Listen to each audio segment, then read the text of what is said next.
Hello student, welcome back to day night study platform. मेरा नाम है दिव्यांशु और आज बहुत दिनों बाद हमारी क्लास लग रही है। चलिए आज हम अपनी क्लास शुरू करते हैं। आज हम बेसिकली बात क्या करेंगे अपने सिलेबस के बारे में, जो एनटीए ने नया सिलेबस जारी किया है आप सभी के लिए सीयूटी एग्ज़ामिनेशन के लिए, राइट। तो उन्होंने क्या सिलेबस में बताने की कोशिश की है, तो जनरली आज हम उसके बारे में बात करेंगे। ओके, अब तक तो आप लोगों को सिलेबस का आइडिया लग चुका होगा कि सिलेबस क्या है आखिर आप लोग का। तो हम यहाँ पे आज जो मेन फोकस हमारा रहेगा क्लास का वो क्या रहेगा, हमारे जो 27 डोमेन सब्जेक्ट्स हैं, ओके, उसके बारे में हम बात करेंगे। जो हमें पढ़ना है उन 27 सब्जेक्ट्स में से जो बीए के बच्चों को पढ़ना है आपको एंट्रेंस एग्जामिनेशन के लिए जो बेनिफिशियल है उसके बारे में मेनली आज हम बात करेंगे, राइट। बट उसके पहले हम थोड़ा सा ओवरव्यू ले लेते हैं, थोड़ा सा एक रोड मैप तैयार कर लेते हैं कि आखिर सिलेबस में है क्या। पहले उसके बारे में थोड़ी बहुत बातें दो चार मिनट में डिस्कशन ख़त्म हो जाएगा, वो पहले देख लेते हैं। और उसके बाद हम अपने डोमेन सब्जेक्ट्स जो हैं, जो हमारे मेन सब्जेक्ट्स हैं, उसके बारे में बात करेंगे। ओके, तो सबसे पहले अगर हम बात करें उनके द्वारा डिज़ाइन, एनटीए ने जो सिलेबस डिज़ाइन किया है, कितने पार्ट्स में डिवाइड किया है आपका जो सिलेबस है, बेसिकली 3 पार्ट में उन्होंने डिवाइड किया है।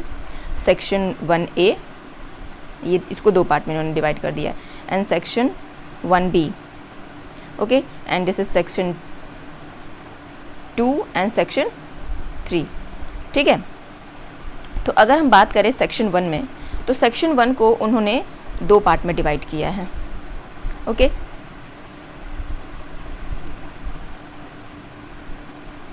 सेक्शन 1A में उन्होंने क्या बताया कि आपको कोई भी 13 लैंग्वेज, 13 लैंग्वेज कौन हो सकते हैं, हिंदी, इंग्लिश, उर्दू, तेलुगु, तमिल, कन्नड़, इन सब में से आपको बहुत 13 लैंग्वेज जो हैं बहुत अलग अलग टाइप के दिए होंगे। उसमें से आपका जो मेन सब्जेक्ट हो, जैसे आपको जो मेन लैंग्वेज, जो आपका जो बैकग्राउंड है, अगर आप इंग्लिश बैकग्राउंड से आते हैं तो ऑब्वियसली आप इंग्लिश को चूज़ करेंगे। अगर आप हिंदी बैकग्राउंड से आ रहे हैं तो Hindi will be more beneficial for you.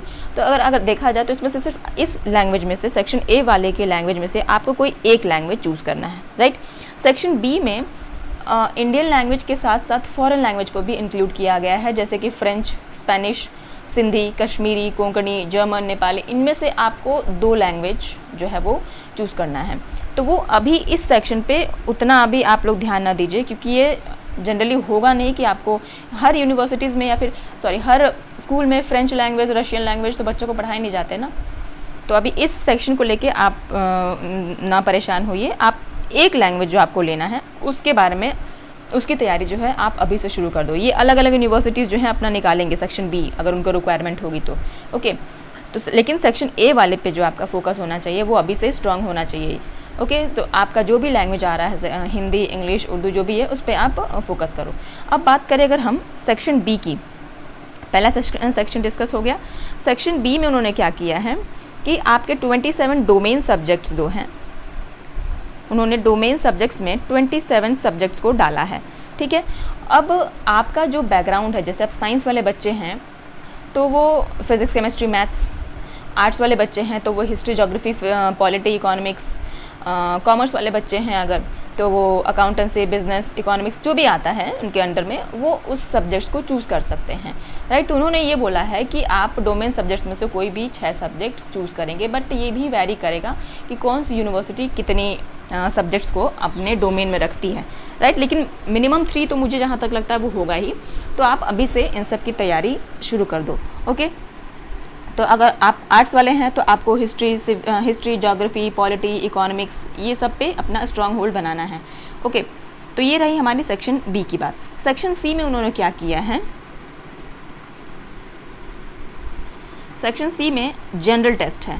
General test में क्या होता है, आपका जीके आ जाएगा, करंट अफेयर आ जाएगा, रीजनिंग आ जाएगा, मैथमेटिक्स आ जाएगा। तो ये जो दोनों चीज़ें ना, ये जीके जो है आपका डोमेन सब्जेक्ट, अगर आप हम जैसे बीए की कोर्स की तैयारी कर रहे हैं तो उसमें आप history, civics, geography, polity, economics जो पढ़ोगे जनरल नॉलेज में, वो इसमें भी थोड़ा बहुत आपका ओवरलैप होगा, ओके। तो इसको ध्यान से पढ़ना, ओके। तो ये था हमारा सेक्शन सी। अब अगर बात करें सेक्शन 2 की, जिसमें हम लोगों ने डोमेन सब्जेक्ट की बात करी थी, तो उसमें उन्होंने बोला है कि कहाँ से आपका सिलेबस आएगा, 12th की एनसीईआरटी आपको पढ़नी है, ओके। ट्वेल्थ की एनसीईआरटी में अगर आप पढ़ना शुरू करोगे तो आपको कई जगह से मिलेगा कि कुछ जो टॉपिक्स हैं वो 11th या 10th में ओवरलैप कर रहे हैं, तो थोड़ा सा आपको उस चैप्टर से भी पढ़ना पड़ सकता है। बट जो मेन है वो हमारा क्या है, ट्वेल्थ की एनसीईआरटी ही हमारे को हमें ध्यान दे के पढ़ना है, क्योंकि एनटीए ने साफ साफ बता रखा है कि आपको ट्वेल्थ की एनसीईआरटी पढ़नी है, वहीं से क्वेश्चन आएंगे। ओके, तो सेक्शन बी में अगर देखें, सेक्शन 2 में हम देखें तो टोटल कितने क्वेश्चंस होंगे, टोटल 50 क्वेश्चन होंगे। 50 क्वेश्चंस में से आपको 40 क्वेश्चन करने हैं, 45 मिनट आपको मिलेगा। ठीक, तो आप वहाँ से 10 क्वेश्चन आप हटा सकते हो ना, कि चलो ठीक है ये टफ है तो इसे हटा दे, तो मतलब इतने क्वेश्चंस आपको जो है इस सेक्शन से करना है। वैसे ही अगर हम बात करें जनरल टेस्ट की जो सेक्शन सी में है, सेक्शन 3 में है, 75 क्वेश्चंस में से आपको टोटल कितने क्वेश्चंस करने हैं, 60 क्वेश्चंस करने हैं। ओके, तो वहाँ से भी 15 क्वेश्चन आपके हटे हैं। मतलब आपको हर एक रोड मैप जो है इन्होंने दे रखा है। ठीक है, बट हमारा जो यहाँ पर डिस्कशन का मोटो है वो किसका है कि हम अपने डोमेन सब्जेक्ट के जो सिलेबस हैं लाइन बाय लाइन, हम बीए वाले की प्रिपरेशन कर रहे हैं ना, तो हमें अपने डोमेन सब्जेक्ट्स में जैसे आप हिस्ट्री, ज्योग्राफी, इकोनॉमिक, पॉलिटी, इन सब का सिलेबस जो है हम यहाँ पर डिस्कस करेंगे। ठीक है, तो अभी हम जो डिस्कस करेंगे वो हिस्ट्री के सिलेबस करते हैं। ओके, और इसमें से डोमेन सब्जेक्ट्स में हमें कितने क्वेश्चन अटैम्प्ट करने थे, 40 क्वेश्चन अटैम्प्ट करने थे आउट ऑफ 50 क्वेश्चन। ओके, कितना टाइम दिया गया था हमें, 45 मिनट। ओके, तो अब हम अपना सिलेबस का जो मेन, अब तक हम लोगों ने रोड मैप समझ लिया कि चलो ये चीज़ सिलेबस को डिज़ाइन ऐसे किया गया है। ठीक है, अब हम अपना डिस्कशन शुरू करते हैं। तो सबसे पहले हम डिस्कस करते हैं अपने हिस्ट्री का सिलेबस। ओके स्टूडेंट, तो चलिए शुरू करते हैं। सबसे पहले हम अपना हिस्ट्री का डिस्कशन, यानी इतिहास का डिस्कशन, हमें हिस्ट्री में क्या पढ़ना है। ओके, डिटेल सिलेबस देख लेते हैं हमें टॉपिक्स में कौन कौन से सब टॉपिक्स हैं जिसे हम पढ़ेंगे आगे। ओके, तो सबसे पहले आप देखेंगे कि 12th में आपके 3 एनसीईआरटी जो हैं दी गई हैं आपको। Okay, theme 1, theme 2, theme 3। Okay, तो तीनों में जैसे आप मिडीवल, एंशिएंट, मिडीवल और मॉडर्न, तीनों हिस्ट्री आप इसके बीच में इसमें पढ़ेंगे। ओके, तो चलिए हम देखते हैं डिस्कशन एक एक टॉपिक का कि इस सब टॉपिक में हमें क्या पढ़ना है। तो अगर हम बात करें अपनी पहले बुक की, जो एनसीईआरटी की पहली बुक 12th में दी गई है, थीम 1 की, थीम्स इन इंडियन हिस्ट्री, तो अगर ये पार्ट 1 है। ओके, तो हम इस बुक के बारे में बात करें तो सबसे पहले आपको क्या पढ़ना है, bricks, beads and bones, Harappan civilization. तो अब इस चैप्टर में आपको पढ़ना क्या है actually. Okay, the story of the first city Harappan archaeology, मतलब क्या है कि हड़प्पा पुरातत्व जो था उसकी प्रथम शहर की जो कहानी आपको पढ़ने को मिलेगी कि कहाँ से उसका आविष्कार हुआ, किसने उसका आविष्कार किया। ओके, किन किन लोगों का हाथ था उसको डिस्कवर करने में। ओके, और उस सारी डिस्कवरी की जो है आप कहानी पढ़ेंगे। कौन सी डिस्कवरी, कौन से साइट की डिस्कवरी, हड़प्पा सिविलाइजेशन के टाइम पे कौन कौन से साइट्स की जो है डिस्कवरी की गई थी। Okay, archaeological description of the main sites, जैसे जितने भी साइट्स डिस्कवर किए थे उन सब का आर्कियोलॉजिकल डिस्क्रिप्शन जो है हम उसके बारे में पढ़ने की कोशिश करेंगे। ठीक है, मुख्य स्थलों की जो पुरातात्विक विवरण होती है ना, यहाँ पे हम लेने की कोशिश करेंगे इस चैप्टर में।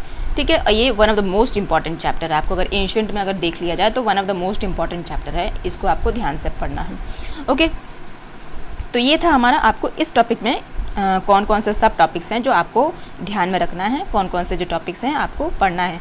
वेरियस विचार विमर्श, इसका उपयोग जो पुरातत्व वेदा जो थे या फिर इतिहासकार जो थे, इन्होंने क्या डिस्कशन किया था यहाँ पे, क्या अपने विचार प्रकट किए थे इस साइट को लेके, इसके बारे में जो है हम यहाँ पे डिस्कशन करेंगे। ओके, अब अगर हम नेक्स्ट चैप्टर के बारे में बात करें, अगर आप वहाँ पे क्या पढ़ेंगे तो देखिए नेक्स्ट चैप्टर आपका क्या है, Kings, farmers and towns, early state and economic. ठीक है, आरंभिक राज्य और अर्थव्यवस्था जो था, मतलब राजा, किसान और नगर, आरंभिक राज्य और अर्थव्यवस्थाएं जो हैं आप इस चैप्टर में पढ़ेंगे। इसमें आप मेनली कौन से एम्पायर के बारे में पढ़ेंगे ना, मौर्यन पीरियड के बारे में पढ़ेंगे, गुप्ता पीरियड के बारे में पढ़ेंगे। ठीक है, मौर्यन काल, गुप्ता काल, इस चैप्टर में आप पढ़ेंगे। ठीक है, इसमें बेसिकली आप बात क्या करेंगे, पॉलिटिकल और इकोनॉमिक हिस्ट्री मौर्यन पीरियड से लेके गुप्ता पीरियड तक जो उनकी राजनीतिक और आर्थिक इतिहास था ना, वो हम इस चैप्टर में पढ़ने की कोशिश करेंगे। ठीक है, इंस्क्रिप्शन एंड स्क्रिप्ट, जो उनकी अशोक की जो शिलालेख थी और गुप्तकालीन भूमि अनुदान जो था, जैसे अशोक इंस्क्रिप्शन जो था या फिर गुप्ता पीरियड का लैंड ग्रांट्स जो था, वो इसमें हम पढ़ेंगे। ये कुछ सब टॉपिक्स जो हैं इसमें इसके बारे में जो हम क्वेश्चंस आपसे बन सकते हैं एग्ज़ाम में, ये भी इम्पॉर्टेंट चैप्टर है। ओके, वैसे तो एनसीईआरटी का सारा चैप्टर्स इम्पॉर्टेंट है आपके लिए, बट हाँ अगर देखें तो उस पॉइंट ऑफ व्यू से हम बता रहे हैं। और भी आप इसमें जो चीज़ पढ़ सकते हैं वो क्या पढ़ेंगे कि बहुत सारे हिस्टोरियंस जो थे इस टाइम पे, इस पीरियड में, उनके क्या विचार थे इस पीरियड को लेके। इतिहासकारों द्वारा शिलालेख की विवेचना जो की गई थी, शिलालेख जो इंस्क्रिप्शंस हैं जो अशोक के या गुप्ता के लैंड रिफॉर्म्स के, उनके बारे में जो है उनकी क्या अवधारणाएं थीं वेरियस इतिहासकारों की, वो हम इस चैप्टर में पढ़ेंगे। ओके, अब वहीं बात करें अगर हम अपने नेक्स्ट टॉपिक की, तो वो क्या है, kingship, caste and class, early societies. Okay, बंधुत्व, जाति, वर्ग और आरंभिक समाज, लगभग 600 BC की बात है ये। तो उस टाइम पे जो सोशल हिस्ट्री थी in the context of Mahabharata, okay, सामाजिक इतिहास महाभारत के संदर्भ में जो है हमें यहाँ पे उसके बारे में डिस्कशन करना है। तो जनरली अगर देखा जाए तो क्या हम इस चैप्टर में पढ़ेंगे कि social history in the context of class, caste, kingship and gender, मतलब कास्ट, क्लास, किंगशिप और जेंडर के संदर्भ में हम उस समय की सामाजिक इतिहास के बारे में महाभारत के पर्सपेक्टिव से यहाँ पे पढ़ने की कोशिश करेंगे इस चैप्टर में। समझ आई आपकी बात? ओके, और भी कुछ जो टॉपिक्स हैं, जैसे महाभारत के संदर्भ में इसका परिवर्तन या संचरण, जैसे कि अगर बात करें कि its origin and transmission in the context of Mahabharata, उस समय पे जो इसकी डिस्कवरी जो हुई थी, अगर उस डिस्कवरी की कहानी के बारे में अगर हम जानने की कोशिश करें तो इसका ओरिजिन, इस पीरियड का जो ओरिजिन है या जो प्रवर्तन हुआ यहाँ से, ट्रांसमिशन जो हुआ यहाँ पे महाभारत के कॉन्टेक्स्ट में, हम इस चैप्टर में पढ़ने की कोशिश करेंगे। ओके, और भी कुछ जो बातें हमें यहाँ पे डिस्कस करनी हैं वो है कि जो इंडियन सोशल हिस्ट्री थी इस समय पे, जो हम इस समय की अगर हम बात करें कि जो सोशल हिस्ट्री थी, जो सामाजिक इतिहास जो था, उसको जानने का और भी सारे जो सोर्सेस थे या फिर अन्य जो स्रोत थे वो कौन कौन से थे। ओके, तो इसके बारे में हम इस चैप्टर में डिस्कशन करेंगे। राइट, अगर हम बात करें अपने 4th चैप्टर की, तो वो क्या है, thinkers, beliefs and buildings, culture and development, cultural development actually. Okay, जैसे विचारक, विश्वास और इमारतें, सांस्कृतिक विकास, इस पोर्शन में आप पढ़ेंगे। तो जनरली हम इसमें पढ़ेंगे किसके बारे में, बुद्धिज़्म के बारे में।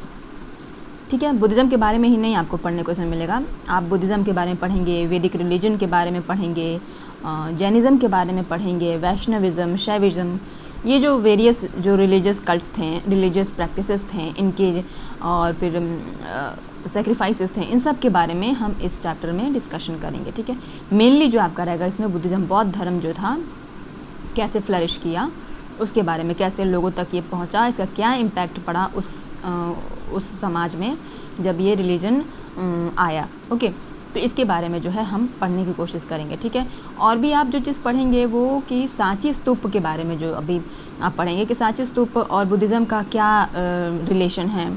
ठीक है, सांची स्तूप का एक्सप्लेनेशन आप बुद्धिज़्म के कॉन्टेक्स्ट में यहाँ पे हम करेंगे। ठीक है, और भी जो कुछ पढ़ेंगे हम, reconstruction of sculptures of Sanchi stupa, Sanchi stupa के जो स्ट्रक्चर है, ठीक है, जो डिज़ाइन है या फिर वो किस लिए बनाए जाते थे, उसकी जो कौन से उसकी प्रैक्टिसेस होती हैं सांची स्तूपा के किनारे, ये सब आपको इस चैप्टर में डिटेल में जानने को मिलेगा।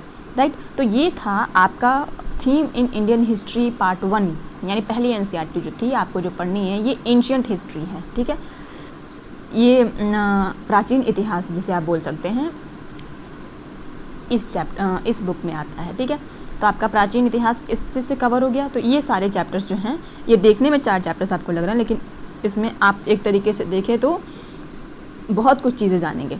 ओके, अब अगर हम बात करें अपनी दूसरी theme in Indian history part 2 के बारे में, तो जनरली आप इसमें मेडिवल का कॉन्टेक्स्ट के बारे में, मतलब मेडिवल के कॉन्टेक्स्ट को लेके हम इसमें बात करेंगे। ओके, जो मध्यकालीन इतिहास है उसके बारे में हम यहाँ पे बात करेंगे, राइट।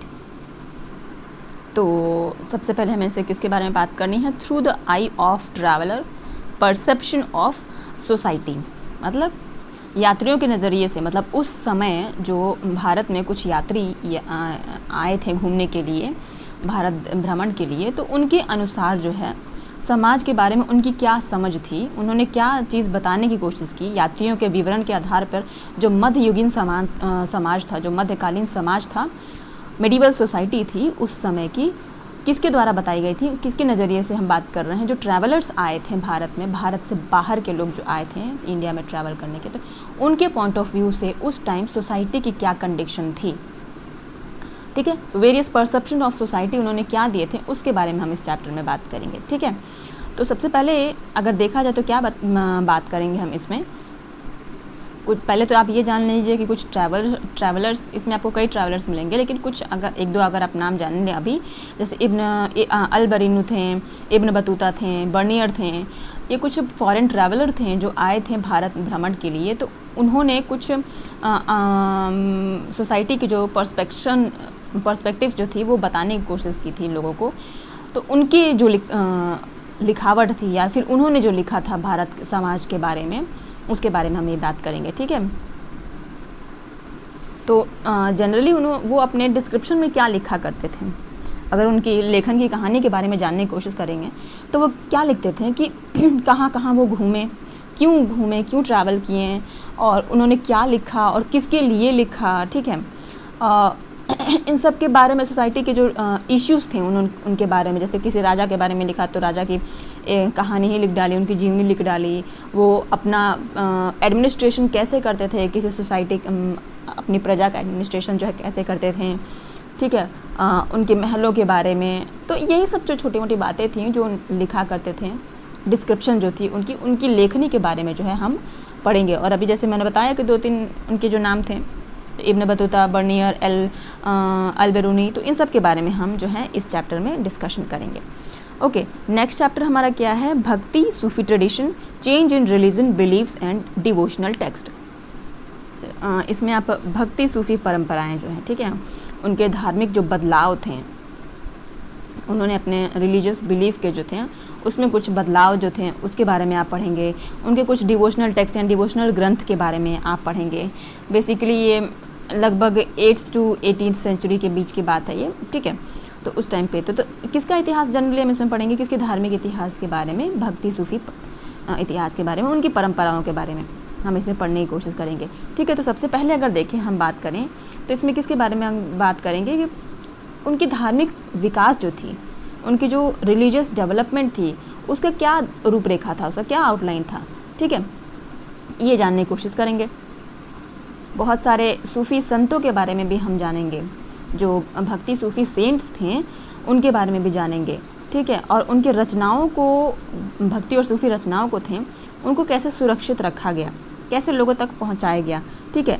कुछ चुनिंदा आपको सूफ़ी रचनाएं जो हैं उनका सार भी आपको इसमें पढ़ने को मिलेगा। कुछ जो संत जो लोग थे उनके बारे में भी थोड़ी बहुत हम डिस्कशन यहाँ पे करेंगे। और वेरियस जो हिस्टोरियंस थे इस समय पे, उन्होंने किन किन लोगों के बारे में बताने की कोशिश की है, हमें किन किन के रचनाओं के बारे में बताने की कोशिश करी है, और उस समय के समाज में इनका क्या प्रभाव पड़ा, ये भी हम जानने की कोशिश करेंगे चैप्टर में। ओके, तो ये था हमारा भक्ति सूफी ट्रेडिशन के बारे में। इस चैप्टर में आप क्या पढ़ेंगे। अब अगर हम बात करें नेक्स्ट के बारे में, तो वो क्या है, an imperial capital Vijayanagar empire के बारे में आप यहाँ पे पढ़ेंगे। विजयनगर साम्राज्य, इसके बारे में आप पढ़ेंगे। यहीं पे आप पढ़ेंगे हम्पी के बारे में।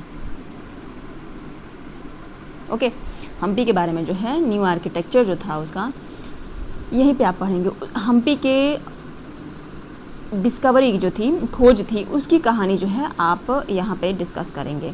ओके, उनके जो इमारतों के दृश्य थे, उनके जो बिल्डिंग्स जो थे, उनका व्यू जो है हम इस चैप्टर में उसके बारे में हम बातचीत करेंगे। और इसके साथ साथ हम क्या बातचीत करें कि विजयनगर के जो विजयनगर कालीन के जो मंदिर थे, किले थे, सिंचाई सुविधाएँ जो थी, इरिगेशन फैसिलिटीज़ जो होते हैं उस टाइम की, उसके बारे में हम चर्चाएं करेंगे। और भी जो चीज़ है जैसे कि पॉलिटिकल सिस्टम और आर्किटेक्ट जो है विजयनगर का पॉलिटिकल सिस्टम और आर्किटेक्ट है उनके बारे में क्या संबंध था, ठीक है, कैसे एक दूसरे पे वो डिपेंडेंट थे, इसके बारे में हम यहाँ पे बात करेंगे।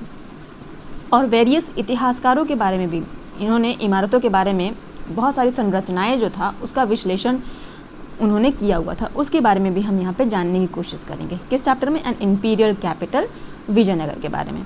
अब अगर हम आए नेक्स्ट पे तो वो है peasants, zamindars and the states, agrarian society and Mughal empire. यहाँ पे हम मुगल एम्पायर के बारे में जानने की कोशिश करेंगे, जैसे किसान, जमींदार, राज्य, कृषि समाज और मुगल साम्राज्य, ठीक है। 16वीं शताब्दी के बारे में 17वीं सदी के बारे में जो है हम यहाँ पे डिस्कशन करेंगे, ठीक है।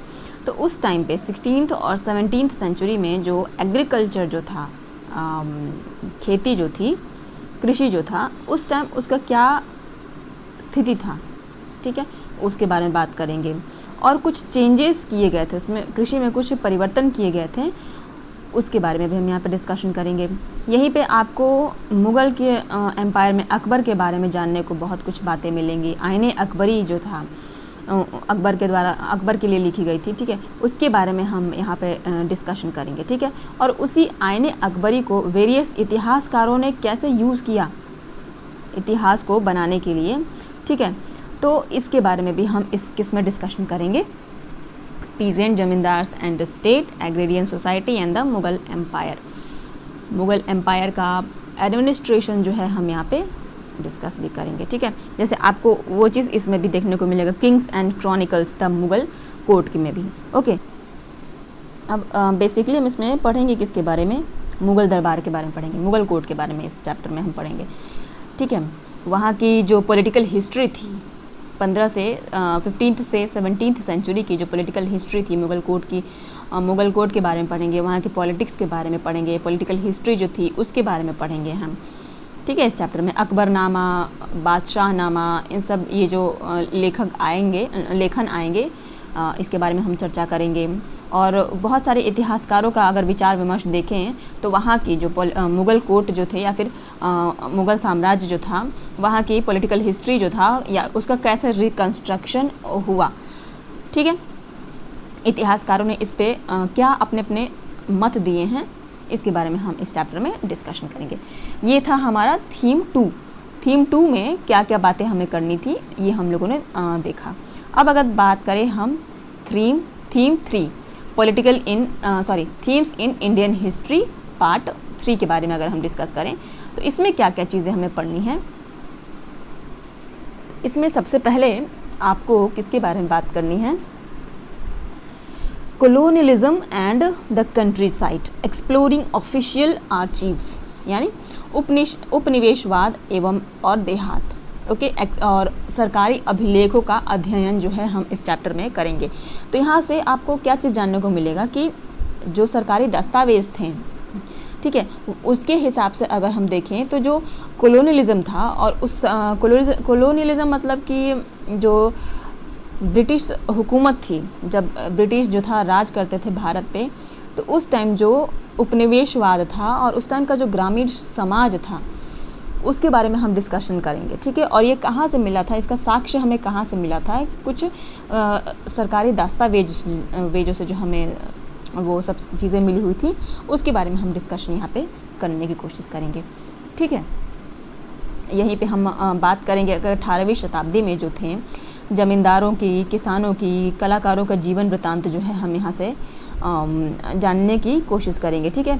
और वहीं पे जो रेवेन्यू सिस्टम होता था, ईस्ट इंडिया कंपनी की जो थी रेवेन्यू सिस्टम क्या थी, और 19th सेंचुरी में क्या क्या चेंजेस आए इसके परिणाम स्वरूप, ये सब जानने की हम यहाँ पे कोशिश करेंगे। और कुछ गवर्नमेंट रिकॉर्ड्स जो थे उसके बारे में हम देखेंगे, ठीक है।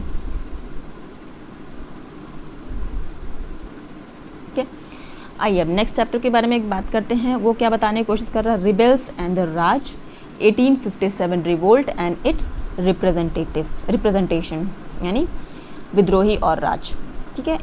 1857 की क्रांति जो है हमें यहाँ पे देखने को मिलेंगी, ठीक है। उसका जो आंदोलन था वो हम यहाँ पे देखेंगे, ठीक है। अब हम ये देखें कि इवेंट्स जो हुए थे 1857-58 के टाइम, जो घटनाएं हुई थी उसके बारे में हम यहाँ पे डिस्कस करेंगे, ठीक है।